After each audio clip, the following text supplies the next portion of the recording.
Okay, good afternoon. 1 o'clock in the afternoon on Thursday, February the 4th, 2021, the year of knocking it out the park. Today, during Coach Skills Workshop, we're going to talk about templates and how to create a template in your CAR zip forms library to make your life easier, make things faster, have less mistakes, all of that for when you go to make an offer or when you write up a listing agreement, as I trust we're going to do lots of those this year. Yeah? Okay. So let me, without any further ado, let me share my screen. And where I'm at right now is, can you all see my screen okay? Mm-hmm. Yes. Wonderful. Yes. All right. So we're just going to start with the very rudimentary piece, so that way no matter where you're at in your career, whether you're just now starting or you're a veteran, no matter where you're at, this is going to be helpful. Okay, so as you log into car.org, which is where the library forms library lives, this is where all of our contracts, disclosures, advisories, listing agreements, independent contractor agreements, anything, referral agreements, anything related to a contractual agreement that we have to conduct our real estate business is going to be found in the CAR forms library. Okay, so you're going to log in by going to car.org. If you do not yet have your credentials for car.org, see the association office that signed you up. So if you are in the Antelope Valley, you're going to call the Greater Antelope Valley Association of Realtors. We call them GAVAR. If you're in Ridgecrest, you're going to call RAR, the Ridgecrest Area Association of Realtors, and talk to Donna and get your credentials for CAR. Okay, so they should have given that to you when you signed up. You're going to log in, and then you're going to go to where it says transactions right here. You're going to have these three options, and you're going to click on access zip forms right here. We don't deal with Glide or Realtor Secure Transaction because we don't have to, because at Keller Williams, we have our own solution, which is for a whole nother class, right? Which is Command. So all we're going to use CAR for is the forms. Now, it is cumbersome to get in. You do have to click on several different things to get you there. So you're going to click on that. Then you're going to wait for this yellow button to load, and you're going to click on continue. And then it's going to log you in to yet another screen. And this does take a moment.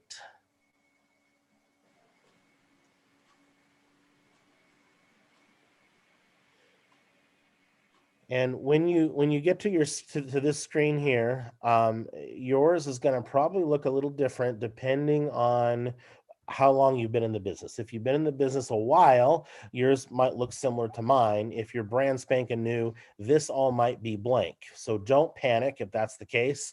This is the list of transactions. These are kept for 5 years in the Zip Forms library. So if you ever need to go back and see anything that you've written in the past, your transactions, notice how it says transaction name and the transaction status and the name. These are the list of your transactions, okay? Not templates. And we're going to talk about templates today, but this is the list of transactions, okay, that you have. So if this is empty because you're brand new, don't panic. It's all good, okay? So we're going to focus on templates. You notice at the top, you've got this lovely dashboard up here at the top. We're going to start right now. Transaction is highlighted in green, and that's the list of transactions. Yes. I don't see it on your. You don't see it? No.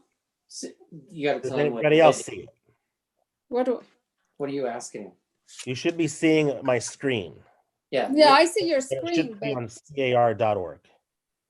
okay. Am I like way ahead? Hold on. Yes, you are. Oh, hold on.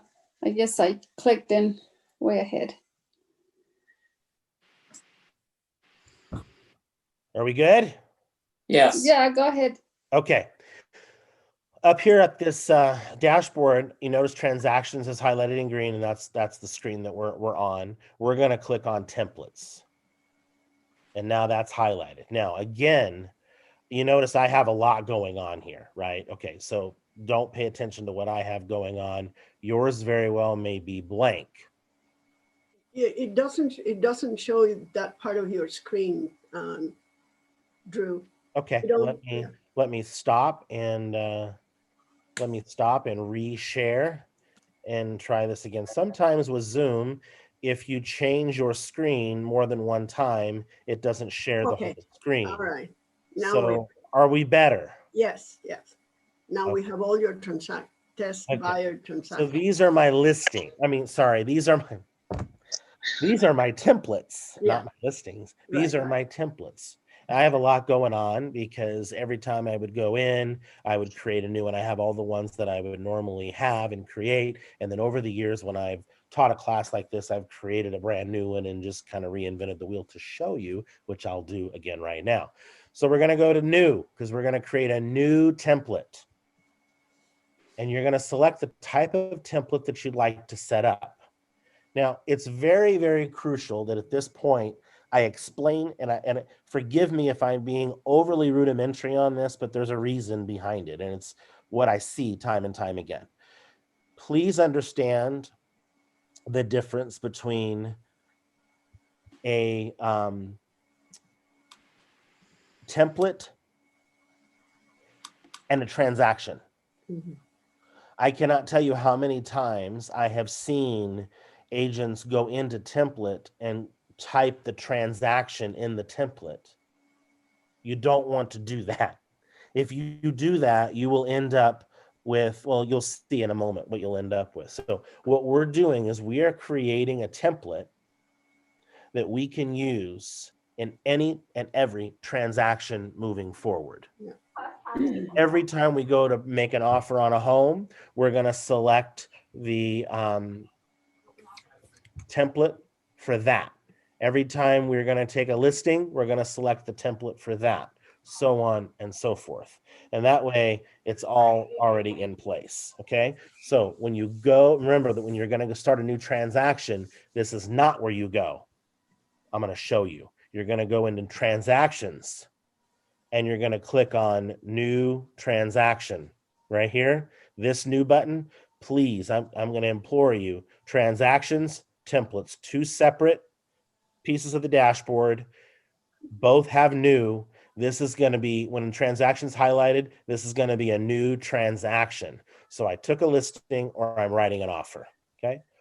Template is setting up a whole new template.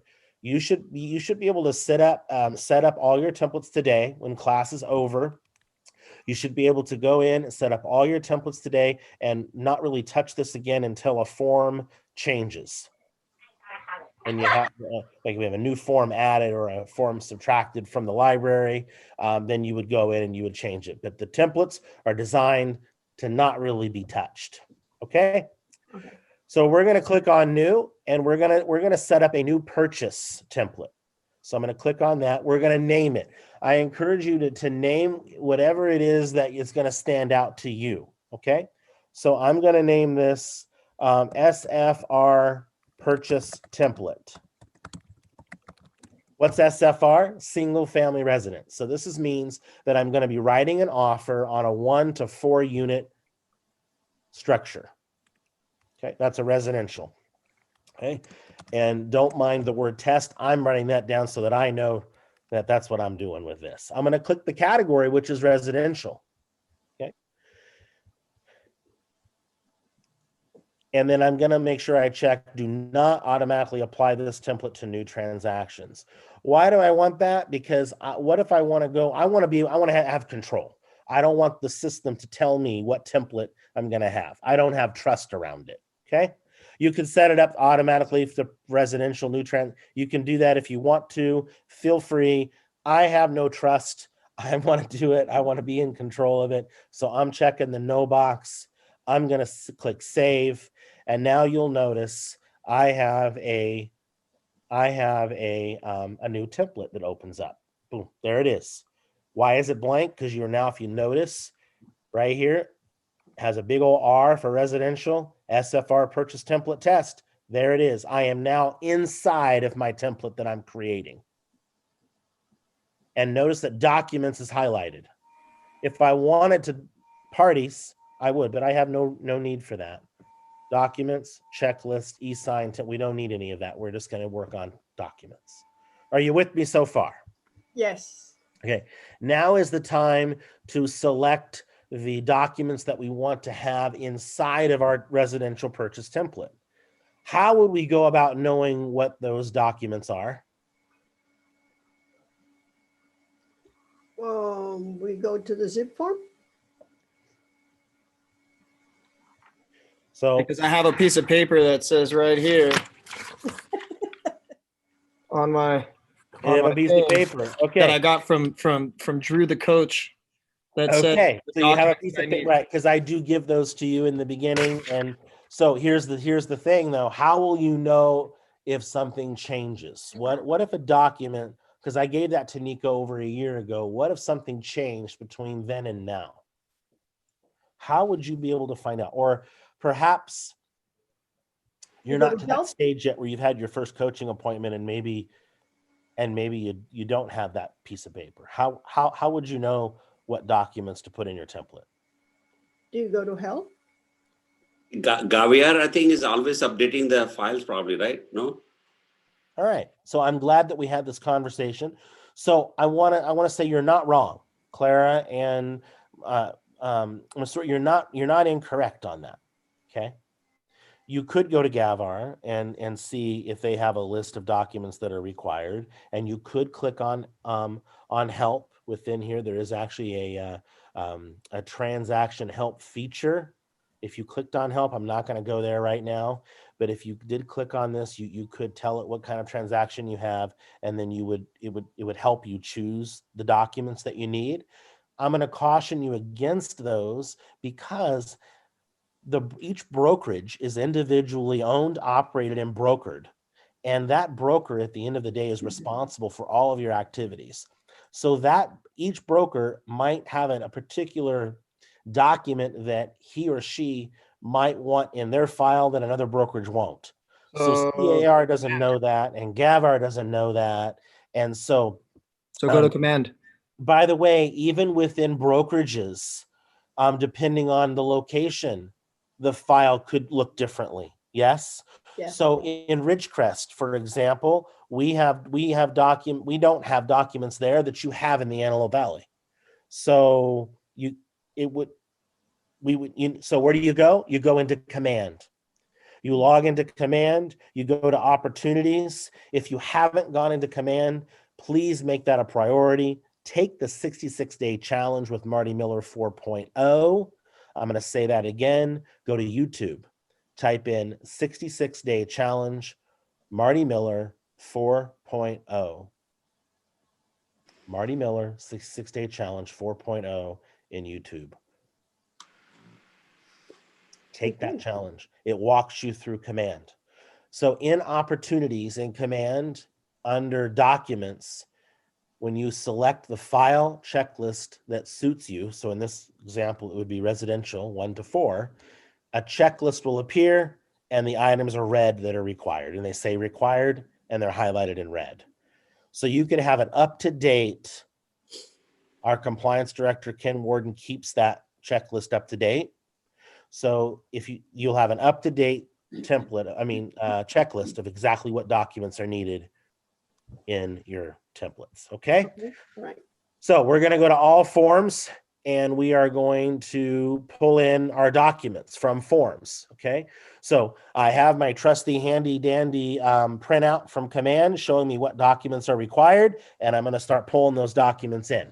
So I'm gonna first, the cover sheet's number 1. I don't even have to type it in right here. And if I click on this twice, it throws it. Notice how it just tossed it over. Can you see that?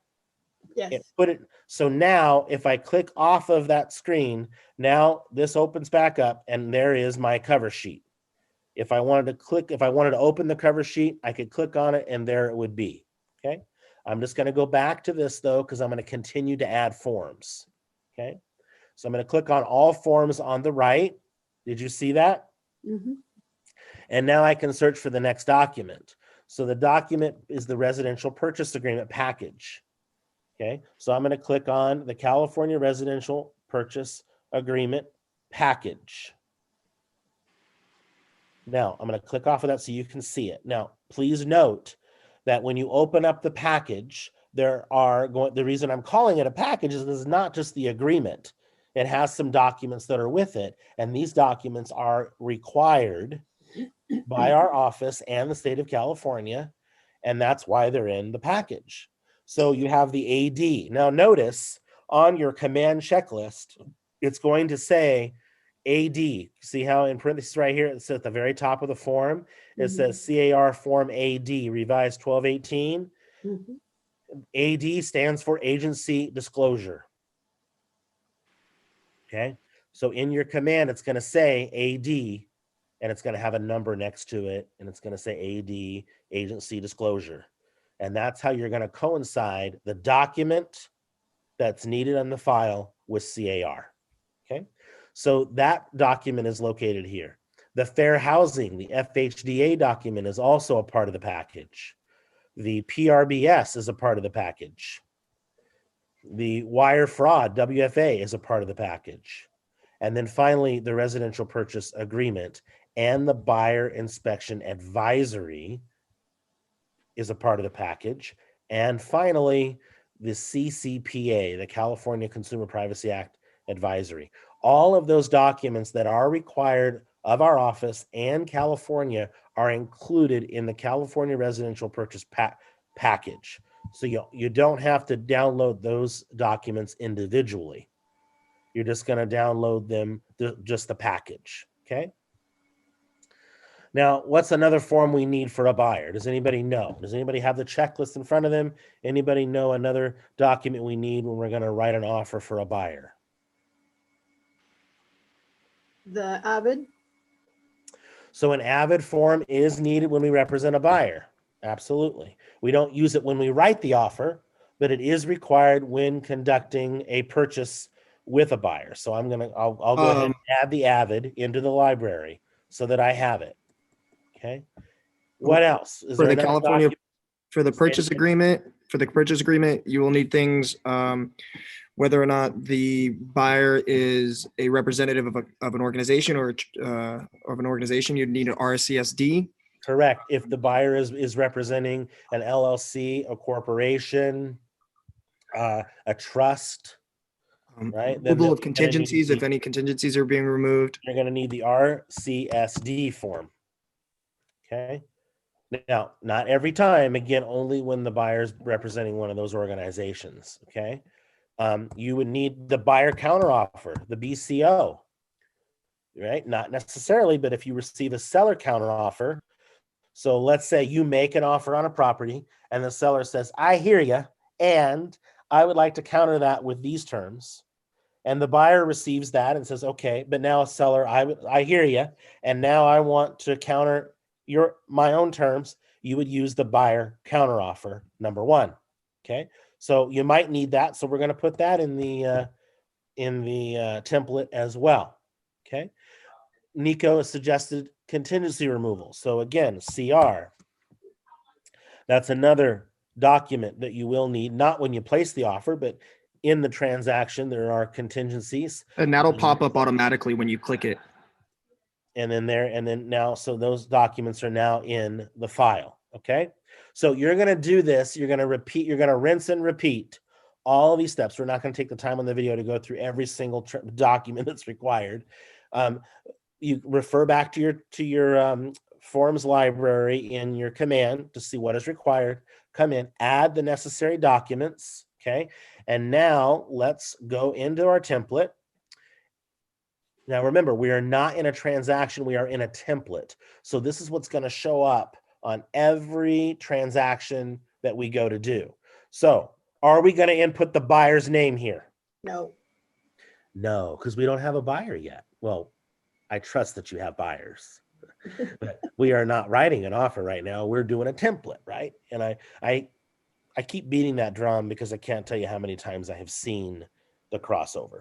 So don't get yourself tied up with that, okay? Make sure that you're clear on when you're writing the template, you're only going to write the things you want to show up in each transaction. We could click on the check box for You could, Clara. Yeah, you could check on the first box, but probably not the second, because what if you only have one buyer? Right. Okay. You know, if you only got one buyer, then you're going to have a green X next to a buyer box and there's no buyer, right? Okay. You could check the first seller box if you want. There's always going to be at least one seller, right? Mhm. All right, MLS numbers, street addresses, townships, all property descriptions and information is going to change from transaction to transaction.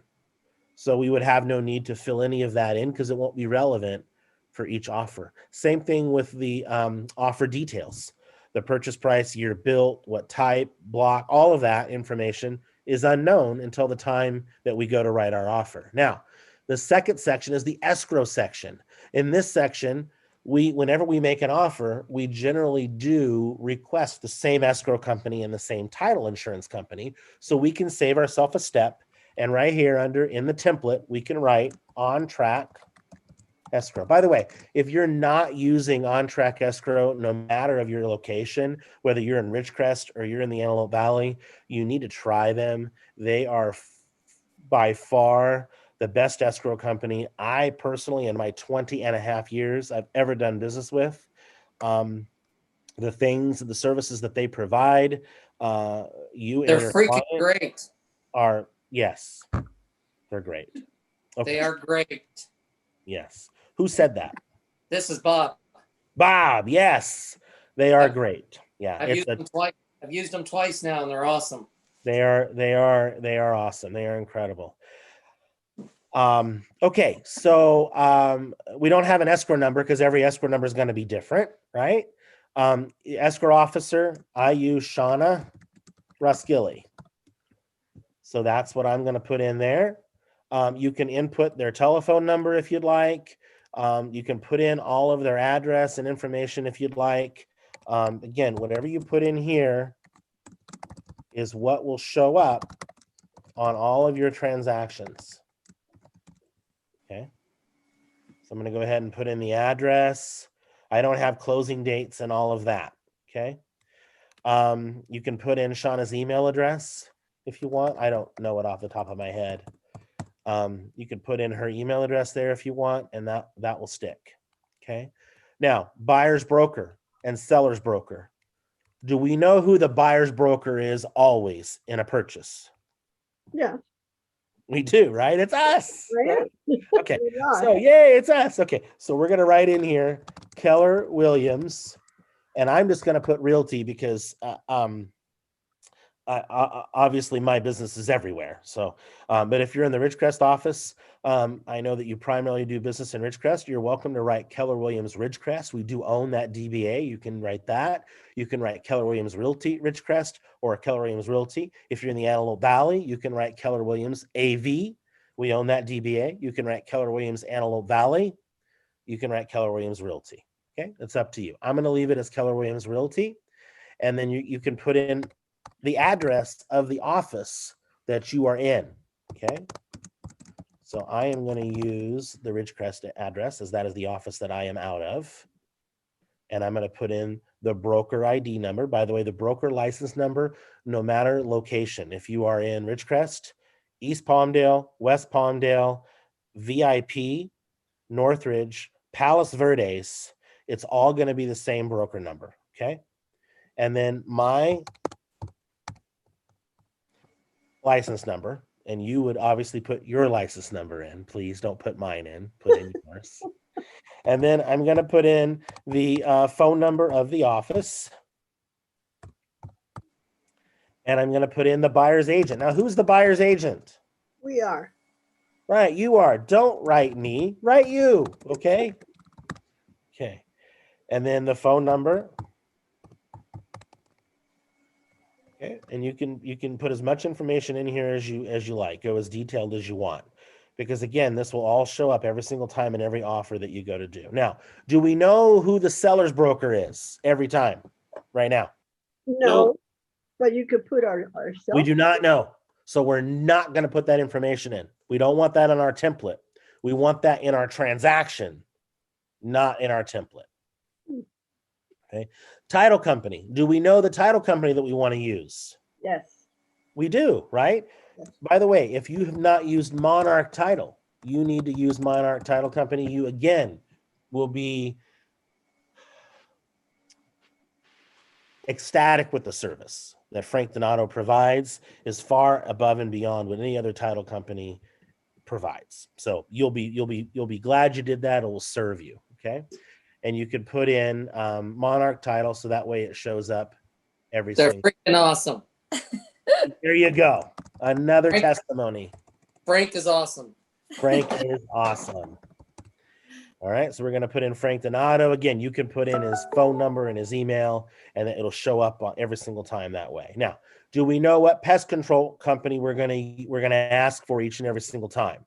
No, because that's a seller's choice, right?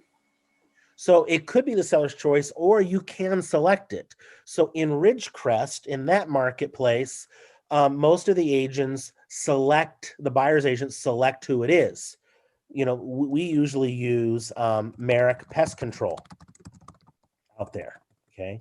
And the buyer's agents usually ask for that. You don't have to. You can write in seller's choice. In the Antelope Valley, if you do not write seller's choice, your offer will not be one of the ones that's chosen. So if you're in the Antelope Valley market, if you're in the VIP or Northridge marketplace, you're going to want to put seller's choice, okay? Because your offer won't be accepted otherwise. Disclosure information.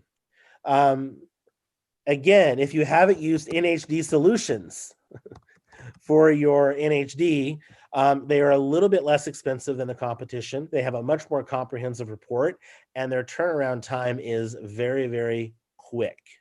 So you'll want to use NHD Solutions. You can put that in ahead of time. Home warranty. Again, you can choose the home warranty company that you want to use. I have built a relationship over the years with Dan Howard with Fidelity National Home Warranty. We do have a couple of preferred vendors. Fidelity is one, Dan is one of those. And then the other preferred, and this is Antelope Valley and Ridgecrest. This is not applied to VIP and Northridge and Palos Verdes. But we do have Stacy Fournier with Old Republic as well. So you can use either one of those. Obviously, you can use whomever you have a relationship with, but those are our preferred partners in the Antelope Valley and the Ridgecrest location. All right, so now our cover sheet is all filled out with as much information as we have regarding the property. We're going to click on save. Not this save, but this save all the way to the left. Do you see it? We're going to click on save. Now our cover sheet is saved. So now I'm going to back out of here and I'm going to go back to, I'm still in my template. Notice that template is turned green.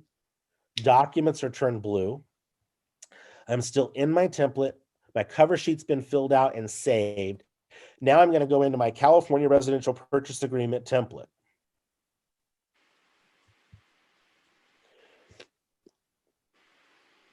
And I'm going to make this a little bit bigger for you. Okay. Notice Keller Williams Realty and the license numbers and the names are already inputted on the document. Where did that come from?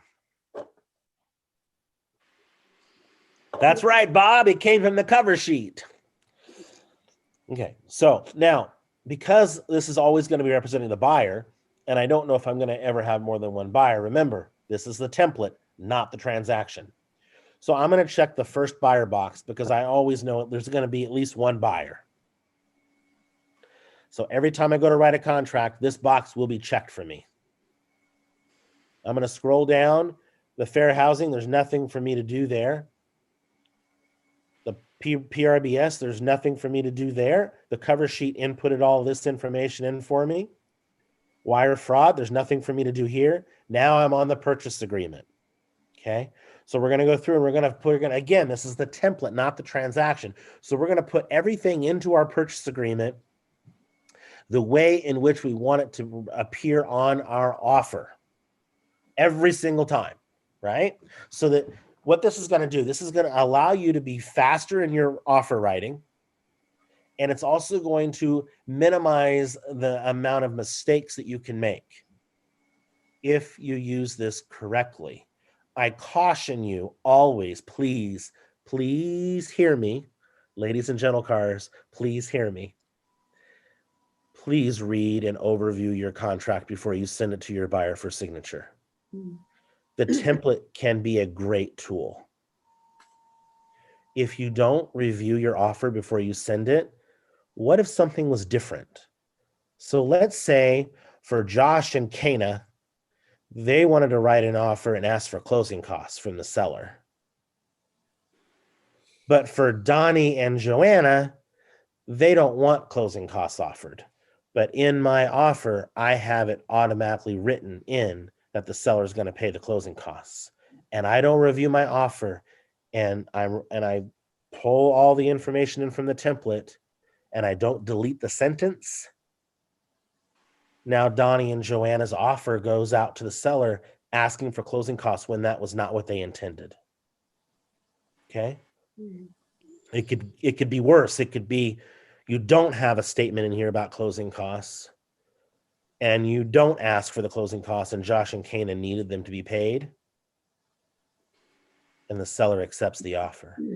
Now who's paying the closing costs on behalf of the buyer? You, because you're the one who made that fatal, drastic mistake, and you got to make it right. Thousands. It could be greater than the commission in some cases. So please be careful. Use the template in your favor and still review the offer and ensure its accuracy for your particular situation. Yes? Are you with me? Okay. So, by the way, if you read the document, it makes life easier. We don't know who the offer's from every single time. We don't have the address. We don't have even the city. We don't even have the zip code. We don't always know the assessor's parcel number. You could be writing an offer in Inyo Kern, Ridgecrest, Roseman, Cal City, Lancaster, Palmdale, Acton, Santa Clarita, Valencia, Canyon Country. Who knows, right? So we're not going to put any of that in. Close of escrow. If you like to put in 45 days, then you can go ahead and put that in. And then you can always change it on the anything we do, we can change when we're in the transaction. We're just creating a template so that it's always in place for us. Okay. I don't. I like to always input a date for closing. I don't. You won't see me write 45 or 30 days. I always input a date. So if it were me doing the template, I wouldn't check the box. I would wait at the time of the offer. I would calculate the days and I would input the days. Okay. But if you're one of those that like to put in the number of days, then you can do that ahead of time. Notice that the buyer's brokerage firm is already put in. We're not going to check whether we represent the buyer or both because we don't know yet. We could represent both, right? We're not going to put in the initial deposit because, again, we don't know. 1% of 400 is different than 1% of 200. First loan, we don't know the first loan, and we don't know the type of financing. We don't even know the interest rate. Okay. Now, how interactive do you want to be with your templates is what you need to ask yourself. Because you could put in 3.5 here today. And that's going to appear on every transaction through time. You can always change it on the transaction. Just make sure that you do change it. Because what does it say? It says the rate will not exceed 3.5. So right now where the rates are, you could be safe and say this. But 2 months from now, when the market does shift and interest rates go to 4, now the buyer has a way to get out of the agreement. Okay. So you have to make sure that you come back to your template, or each time in your transaction, you change this, or you can leave it blank and put it in each time of the transaction. Okay. If you want to be held accountable to always making sure that you put something in there, you can go ahead and put in what's happening now. I always go like a half a point above what the going rate is. So the worst going rate right now is 3%. So I go to 3.5 for fluctuation. Okay. Because you never know what happens. The market changes every single day. Is this making sense so far, everybody? Are you with me? Yes. Yes, yes. Great. Awesome. So on 3E, this is where we're going to write the statement. And this is the exact statement. Please do not write this statement any other way. This is how the statement should, in fact, read. Seller to pay buyers recurring and non-recurring closing costs not to exceed, and you're going to put a $sign. And that is how it should read, ladies and gentle cars. Please do not say seller to pay closing costs. Please do not say seller to pay buyer's closing costs and leave it at that. please write the statement as I have indicated here. Now, the reason that we're doing that now on the template is so that you don't have to remember the statement every time you go to make an offer. This statement is already in your template. No mistake. What you do have to remember to do is to come in back here and put in the amount of money. How do I know the amount of money? Call the lender. Call the lender and ask the lender, hey lender, so Josh and Kana are going to be asking for their closing costs to be paid. We're writing the offer at $145,000, $150,000. What is the closing cost amount that I need to ask for? Okay, thank you, lender. Please send that over to me in an email, the cost sheet, how you got to that number. What I'm doing there is I'm now holding the lender responsible for the number. I didn't come up with the number. I got the number from the lender. So if there's an error in the number, who's responsible for the number? Not I. Okay. By the way, use a number. Now, you're thinking right now, but what I see him come across with percentages. Okay, that's fine. You can change this to 3% if you want. Okay, you can do that. Here's where I caution you. In today's environment, in today's market environment, every dollar matters to the health and wealth of our offer to the seller. Every dollar counts. 3% is an ambiguous number. 2.5 is an ambiguous. These are numbers that do not mean anything to the seller until the listing agent breaks out the calculator and does the math and tells them what the number is. Do you see how you could go wrong? By then it could be too late. Muhammad writes an offer and he writes $7,328. You wouldn't get that specific. You would say $7,350. Okay. So that's what Muhammad writes on his offer. But Drew comes to the table and Drew writes 3%. Oh, and you got to add of purchase price. Okay. Now that's Drew's offer. Now, when the listing agent receives the offer, Drew and Muhammad, and he's got them side by side, and he starts calculating it out. Bob's calculating, doing the math for his seller. And he says, okay, Mr. Seller, Muhammad's client wants you to pay $7,350 of the closing costs. And Drew's buyer, they want you to pay $9,201. Whose offer is stronger? Muhammad's. Muhammad, yeah. Now, here's where it matters. If the actual closing cost amount is $7,350, Muhammad wins all day long and twice on Sunday, and my client loses, and the money wasn't even real.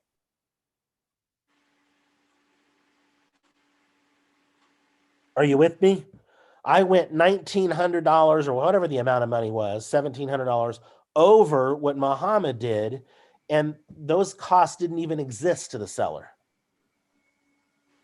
So our offer would have ended up shaking out to be about the same if everything else was the same. But the seller didn't know that because I wrote 3%. Do you see how that could make a difference? Yes. So find out. Now, here's the thing. Do I ever use the 3% tool? Of course I do. If it's a Sunday afternoon and my buyer wants to make an offer and I'm using Keller Mortgage, for example, and they work Monday through Friday, I'm not going to get a hold of my loan officer necessarily. Sometimes you can. It just depends on who it is. If I can't get a hold of my loan officer on the weekend or in the evening, then okay, I might throw in 3%. And then Monday morning, as soon as the loan officer gets in and they email me Kashi and I see it, I'm going to throw an addendum together really quick and change it. If I need to. Okay. I know I went a little deep there. It'll make sense to you later if it doesn't now. Okay. Are we clear? Yes. Again, I'm putting in the sentence so that it stays uniform and consistent. And you got to make sure that you either take the sentence out if your buyer doesn't want closing costs, Because if your buyer does not want closing costs paid by the seller, you got to take that statement out. Mhm. Okay. Or I got to fill in the amount of money, or I got to change it to a percentage. Okay. All right. I'm going to check this box on 3J1 that the pre-approval letter is attached. Please make sure you check that box. Loan contingency removal on item 3J4 right here. It defaults to 21 days. If you are in the Antelope Valley or South market, you're going to leave that at 21 days. The Ridgecrest market, it's up to you. We have a variable. Some agents will write in 30 days. Some agents will write in 44 days. Okay. It depends, because what they're doing is they're taking that loan contingency all the way out to the end of the contract. Okay. And currently the Ridgecrest market allows you to be able to do that and get away with it. South of Ridgecrest, the marketplace does not allow for that. It's too competitive, and your offer just won't even be considered. Okay. Then we have the addenda and advisories. So these are all the documents that are attached with our agreement. And notice that whenever I select something here, it's going to automatically add it to the library. So I'm going to click on the SBSA, and it just added it to my template. Okay. The SBSA is another document that is required during a purchase transaction. It typically in the Antelope Valley comes from the seller. In Ridgecrest, typically the buyer's agent writes the SBSA. That's just the typical. By the way, it doesn't matter. You can do it either way, but that's just the typical. Now, if you're going to have a property that's on a septic or a well or something, then you're going to want to check this box, but we don't know. So we're going to leave it. We're going to leave it alone. If we have probate or trusts, we would check these. But again, this is a template. We don't know. We're going to leave it blank. Okay. Now, 7A1, this is where this is going to help you on your wording for inspections and reports that we're going to ask the buyer to pay on our behalf. Okay. So please, please, please, please, please remember to check this environmental box. I would say it's well over 50%, probably 75% of the contracts that I review have this box missing, the check mark on. Okay. If you do business with on-track escrow, they're likely saving your bahoonie and ordering it with the environmental anyway. But if the escrow company is taking you literally for what you're asking for, you will not have that part of the report included. And that could be a piece of liability for you. You're going to check the seller box because the seller always provides the NHD to the buyer. Now, that doesn't mean they have to. Please don't mince my words. We're putting it together a template for an offer, and the typical scenario is seller provides the environmental natural hazard report to the buyer. It doesn't have to be. You can write an offer and have the buyer pay for it. That's perfectly legal and okay. Okay, but you would just change that at the time of the transaction, not in the template. Okay, typically we ask the seller to provide us with a termite report. So here is the language, please. Clear section 1 and 2 termite report. That's the statement. Clear section 1 and 2 termite report. Now, in the Antelope Valley office, to enhance your offer, you may not want to ask for a clear termite report. You just might want to ask for a termite report. That's fine. Then you would just erase the beginning of this statement and just ask for the termite report. And then you can deal with the repairs afterwards. That's a little edge that you can have. Okay. Can you explain what the difference is on those, Drew, for some people? So in another class, I go into greater detail. This class is about templates, but I will touch on it. Section 1 is a current infestation or infection. Section 2 is something that may cause an infestation or infection.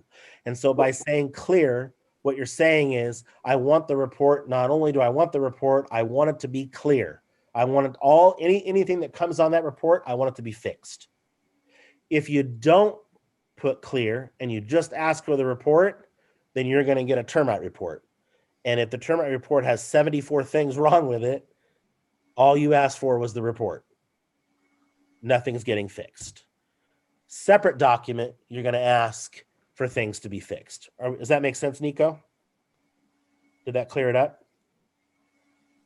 Yes, I understood it. Okay. Prepared by, and again, if you put in seller's choice on your template, you could do that. If you put in Merrick, then it will show up there. Okay. In the Antelope Valley, we typically do not, and South do not ask. So if you're VIP, Northridge, Palos Verdes, Palmdale, Lancaster, we don't ask for roof certifications. Typically, you can, of course, ask for a roof certification, but it's not the typical way in which we conduct business. It's not the standard. In Ridgecrest, however, it is the standard. So if you're in the Ridgecrest Market Center, you're going to check Business Center, you're going to check the seller box, and you're going to write the words 2-year roof certification with any repairs. Now, I want to stop for a second, and I want to explain really quick. This is going to go a little deeper than needs to be, but I want to offer this explanation. A roof certification is just that. It's a guarantee from a roofing contractor that the roof will not leak. So if there are repairs that need to be made to the roof in order to guarantee it, it's automatically a given that he's going to have to make those repairs. So you are being redundant when you say 2-year roof certification with any repairs. I want to be clear. You are being redundant. I want you to be redundant. I want you to repeat I want you to call it the red truck in this scenario. You hear me talk quite often about how on page 1 of the agreement, don't check the conventional box. It's already defaulted. You're saying conventional twice. In this scenario, you're saying it twice, and here's why. Very few people understand what a roof certification is. And I don't want to have an argument down the road. If a seller is agreeing to this, it's spelled out very clearly for the seller. A roof certification with any repairs. They know exactly what they're agreeing to. There's no if, ands, or buts. If all I wrote is 2-year roof certification, and it came back with an entire new roof, and it was $7,328.88. And the seller goes, I'm not paying for that. I didn't agree to that, because the listing agent didn't do their proper due diligence and explain what a roof certification was. You could end up in an argument. Now, at the end of the day, it's contractual. And again, you end up in an argument, which creates friction, which creates for a bumpy ride for the buyer and the seller. So by simply being redundant in our statement, we're overcoming that objection for the listing agent. So that's the reason I want you to be redundant on that if you're asking for the roof certification. Prepared by, and you can either choose the roofing company or you can write seller's choice. 7B1 is always checked, and that's the seller. So we're going to check that. Drew, sorry, can I pause it? The manufacturer warranty for the house, it depends what time they build it. It goes on for 25 years. So let's say the house life is already past 15 years, so we still have 10 years. Is it obvious? I don't know. Is that go somewhere in that roofing area? So getting that roofing manufacturer to actually cover defects of the roof is quite rare and impossible. For the original homeowner, possibly. For a transfer, likely not. So we have the roofing company come out, inspect it, make sure that it's good, give you a report on it, and then issue a certification saying, I guarantee the roof will not leak for 2 years. Okay. Items 2, 7B2, 1 and 2, these in most of our markets do not get checked. However, please check your local market. I do believe the Northridge and Palos Verdes market, you might have something of you might have a government mandatory retrofit. So you may need to be checking that box. Ridgecrest office, definitely not. And the Antelope Valley, definitely not.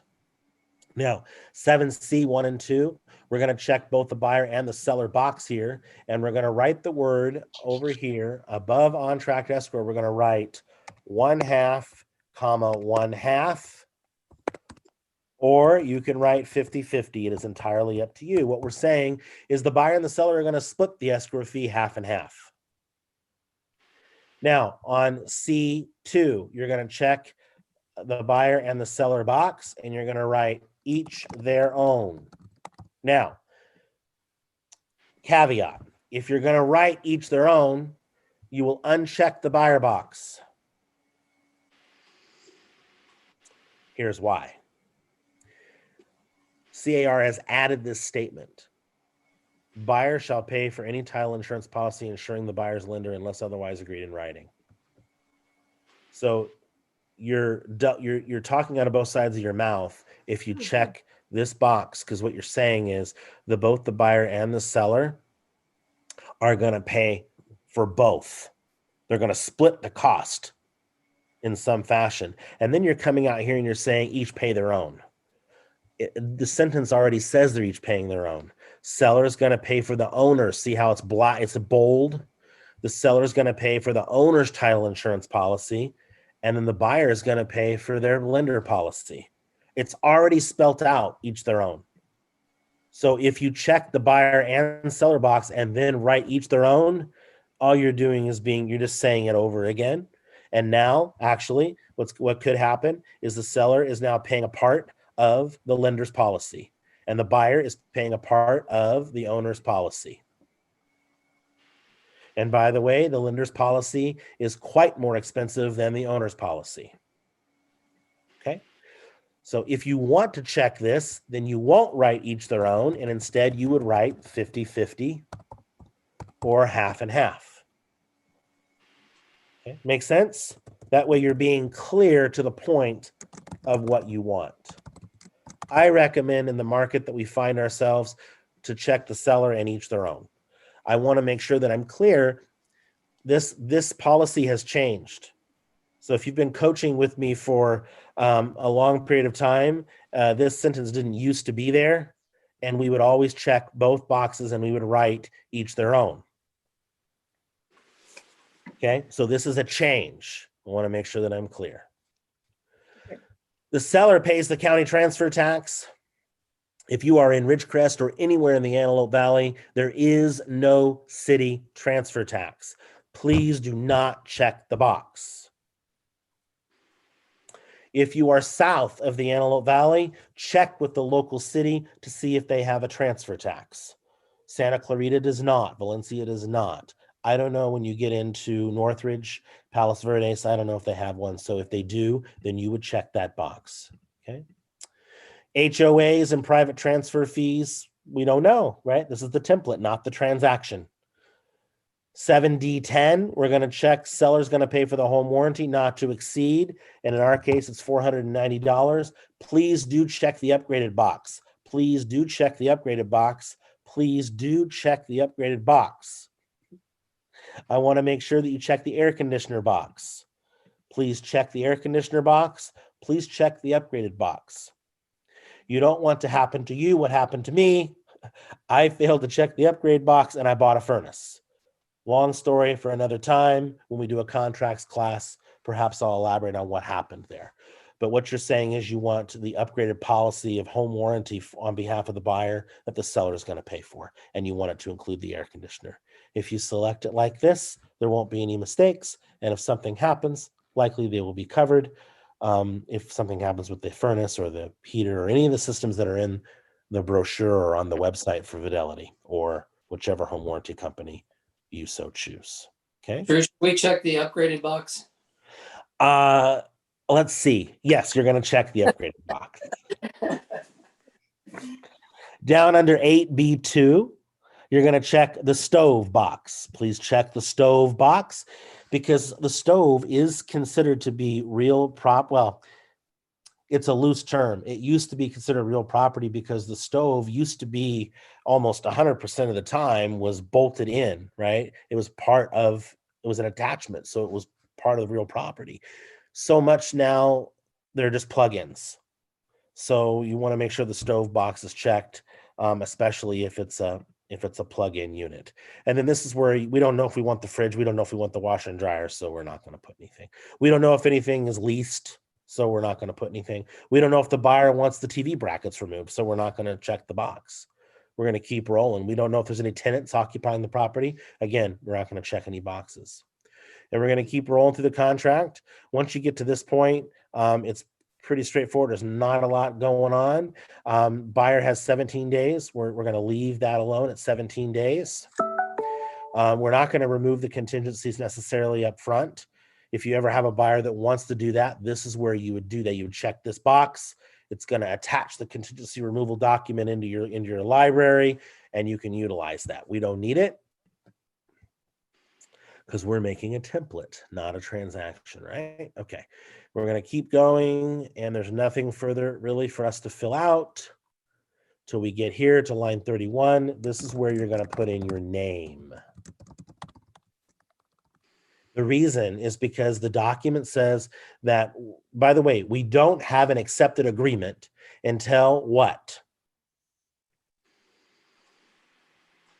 Till it's accepted by the seller. Oh, they say we've It's accepted your offer. It's accepted by the seller, and then one more step has to happen, Signed. Acknowledgement. right? They've acknowledged it by signing it, and then the seller has to send it back, right? And we have to have received it. Now we have a binding agreement. The seller can sign the document all day long and twice on Sunday. If they don't send it back to me, I don't have a deal because I don't have an agreement signed. So it has to be communicated back to me as the buyer's agent. If you don't put your name and you leave it blank, now it has to go to your buyer to be acknowledged. By putting your name in, when the listing agent sends back the offer signed, and I'm putting both of our names because this way, either one of us, it can be communicated to either one of us, and we have a deal. Make sense? We don't know who the buyer and the seller are, and we're going to leave all of that alone. That's it. You have completed your residential purchase agreement template. We're going to click on save. And now all of that information is now saved on the template for the residential purchase agreement. So every time I go to make an offer, I'm going to bring this template in, and all that information will be saved, and it will make my offer writing faster, easier, with fewer mistakes, assuming that I do review my offer before I send it out. Questions, comments, or concerns around any of that? Drew, this whole 1 hour, you saying it's already in the YouTube? We can retrieve it, we can revise it. Yeah, you can go back. So now, real quick, we're going to do one more. This is a fast one. We're going to do a listing template. So again, template is, here's our template we just created, right? Template, new listing. SFR listing template. And I'm going to write test. Residential. I do not want it automatic. Save. Opens my template for me just like it did before. I'm going to go to all forms. I want the cover sheet. And I want the residential listing package. Exclusive. Okay. I need other forms. I need a TDS. A transfer disclosure statement. Hey, wait, my computer froze. Can we go back? How do I add a new one? So you add a new one by, let me see, am I safe? I'm safe. So you're here, right? And you're on template. You go to new. And you select listing. Wait, I don't see new. Oh, okay, I got to go back to the list. Okay. Yeah, new up at the top. Underneath transaction, you go to new listing. All right. Okay, just like you did on the purchase, exactly the same way. Okay, and then this will come up, and then you go to all forms and you start to add in your documents based on your checklist. Okay, so all right, thank you. You're welcome. We're not going to take the time to go through all those documents. You've got it in command. You can go and get your checklist and add all your documents. But let's run in, and again, on your cover sheet, we don't know who the seller is. We don't know who the buyer is. Again, you can check the first box if you'd like. We don't know the property information. We don't know the purchase information. We don't even know the escrow information because we're representing the seller in this case. We don't know who the buyer broker is, but we do know who the seller broker is. So this is where you would come in and you would write in Keller Williams Realty and the license numbers and all of that. Okay. And you could fill in all of the pertinent information. Again, we don't know who the title company is, the pest control company, disclosure, home warranty. We don't know because we're not writing the offer. We don't have the contract. We're going to click save. And then now we're going to go to the residential purchase agreement. I'm sorry, the residential listing agreement. And again, we have the agency disclosure. Nothing for us to do here except for check the seller box. Fair housing, nothing for us to do.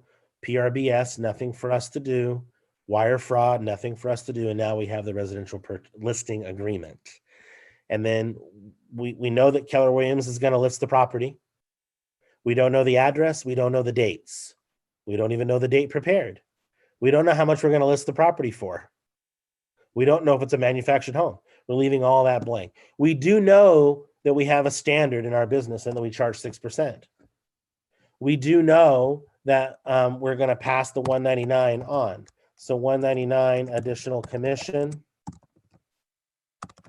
to KWAV.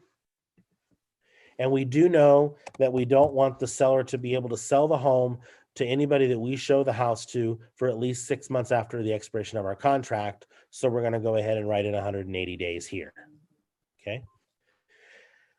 Scroll down. We know that we're going to split the commission with the other side, whoever brings the buyer. That's what this is talking about. If you're in the Ridgecrest office, we split 50-50 all commission. Listing office, buyer office. So in this case, we would write 3%. We're saying we're taking a 6% commission. 3 of it is going to go to whoever brings the buyer. Okay. In the Ridgecrest Business Center, this is the standard. In south of Ridgecrest, it is not the standard. South of Ridgecrest, the listing office gets more than the buyer office. The listing office gets 3.5% and the buyer office gets 2.5%. So if you're south of Ridgecrest, you're going to write 2.5%. Obviously, when you're in your listing transaction, and if you have negotiated a different commission amount than 6%, you would change these numbers respectively. We don't know any of this other information. We don't know if anything is excluded or included. If you're in the Ridgecrest, you could write RAR, Sierra. I forgot the new name of the MLS. MLS. Okay. You could write that. Please remember that RAR is not the name of the MLS. It's Sierra, whatever the name is, right? If you're in GAVAR, you would write Flex MLS. GAVAR is not the name of our MLS. GAVAR is the name of our association. RAR is not the name of the MLS. It is the name of the association. Okay. SRAR is not the name of the MLS. It's the name of the association. Okay. So if you're in SRAR, if you're KWVIP in South, you would whatever MLS that you're using, ChrisNet, CRMLS, whatever MLSs that you're using is what you would put in. Okay, clear? We don't know any of this other information, so we're going to leave all the rest of this blank. Some of you have a statement that you put in regarding lockboxes. If you're in the Ridgecrest location, there is an MLS rule that lockboxes are to stay on listing all the way until the close of escrow, up to 2 hours before recording. Lockboxes have to remain on, or it's a $50 fine, unless the seller gives you permission to remove the lockbox ahead of time. So we do have a couple of agents in our community in Ridgecrest, in our markets business center there, that would put in a statement, seller gives permission to the listing agent to remove the lockbox 14 days prior to close of escrow, or whatever you want to do. So if you want that statement in your listing agreements, you put that in there. If you have in your market area, if you have a similar statement or a similar rule that you need to put in there, you can use this area to do that. The Antelope Valley does not have any of those requirements, so you don't have to worry about any of that. All right, we don't know who these people all are, so we do know that this is Drew Hawkins, but that's going to come over from the cover sheet. and all this information that I put in. Then you have a seller's advisory, nothing for us to do there. And again, the CCPA. And we're going to click save. And now, ladies and gentle cars, you have both a single family residential listing template and a single family residence purchase template. Now we're going to go back to our dashboard. And we're going to, now we got our templates and they're all set up. And I'm going to leave you with this. You now have a buyer and you're going to write an offer for that buyer. You're going to log in the same way I showed you how to log in at the top of the hour. You're going to click on now transactions. We've already created the templates. Please, please, please, please, for the love of Pete, do not go into templates to make your offer. You're going to mess yourself all up. Okay. You're going to click on transaction. You're going to click on new. You're going to click on the type of transaction you're going to be dealing with. Is it a new listing that you're acquiring, or are you writing a new offer? We're going to be writing a new offer today. So we're going to click on this and we're going to name the transaction. Okay. So we're going to write an offer for 912 Cimarron Court, Ridgecrest, for the Halseys. Don't use the Halseys. I can't think of a last name. The Estradas. Okay. And it's residential. Select template. Here's the key. If all you do is click save and move on, it won't serve you. Click my template and you're going to select the template. Now, I have a bunch because I do this all the time, right? But you're going to select the template that you made, and it's the single family purchase template right here. I'm going to click on that, and then I'm going to scroll down to the bottom and I'm going to click, I got to move you guys out of the way. I'm going to click save. Now my transaction opens and that template is there. And this is what it's going to look like. You do not have to fill out all this information. We have command, which keeps track of all of everything we would ever want to keep track of. We do not need to use this for that. Okay. So you do not need to spend your time filling any of this out. You're just simply going to go up here along the toolbar to documents. And there are all the documents. That's our template. If you go into your cover sheet, you'll notice your cover sheet is already all filled out. If you go to your residential purchase agreement, it's not there. I must have selected the wrong template. And all you got to do is now write your offer and click save. Okay. Same thing if we were going to do a new listing. If we were going to attract a new listing, we would go back to our dashboard. My computer's no longer responding. Go back to the dashboard, click on transaction. We're going to create a new transaction. It's a new listing. And it's 912 Cimarron Court in Ridgecrest. And it's for the Dawsons. And it's residential. Select the template. It's the SFR listing template. We're going to click save. It's going to open up. We're going to go, we don't need to fill any of this out. We're going to go to documents, and there's my template. And I can simply go in and start writing my listing. Okay. So that is how you create templates in CAR library. Again, make sure that you're not putting your transactions into templates and that you're putting them in the transactions. And once you've created all your templates, now what can you create templates for? You can create templates for what we just did, a single family residential purchase, a single family residential listing. You could also do what? A vacant land purchase. Condominium? You could do a, what'd you say, Clara? Condominium? You could do a commercial. You could do a manufactured home purchase agreement. You could do a manufactured home listing agreement, right? Referral. And you could have all those different templates. Say it again, Bobby. Yeah, referral to the Newtons. Standard 25. Referral. Yeah. Referral to the Newtons template. Yeah. Just always go out to the Newtons every single time, every transaction. Love it. By the way, take lessons from Bob Newton on how to do the assumptive close. He's very good. He's very good at saying, "Give me all your referrals, no matter what." Oh yeah, heck yeah. Yeah. All right. So anyway, that is how to create templates in CAR and then use them in your transaction. I trust that you got something out of that, and we'll